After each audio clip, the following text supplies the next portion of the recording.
Ban বেরানি শোনানোর সময় আমার নাই। মোশাররফ ভাই যাইবেন নাকি দাদা নাতনির সাথে লন্ডন? তো লন্ডন বাস করি রাখি দে। চিন্তা করেন না আপামনি, আমরা খুব তাড়াতাড়ি এই দেশ ছেড়ে আপনাকে লন্ডন পাঠাইতাছি। কেন? কেন, আগে এই ভিডিওটা দেখেন।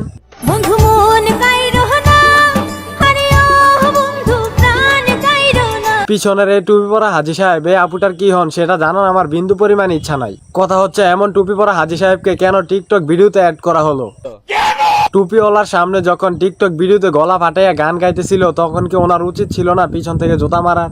সঠিক বলে। বর্তমানে টিকটকাররা সবকিছু হারিয়ে চোখে দেখতেছে অন্ধকার, আর এখন নতুন করে টিকটকে আলো ছড়াতে চলে আসছে নূপুর খন্দকার।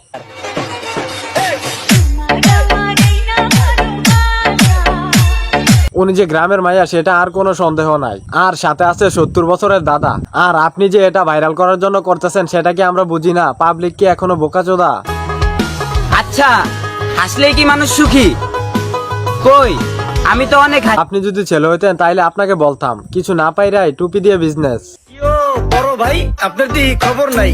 ভাবতাছি হারিয়ে গেছেন নাকি বল মইরেই গেছেন। আপনি তো যেভাবে বুড়া মানুষটার উপর অত্যাচার করতেছেন সে তো এমনিতেই মারা যাবে। একটু রিয়াকশনটা দেখেন।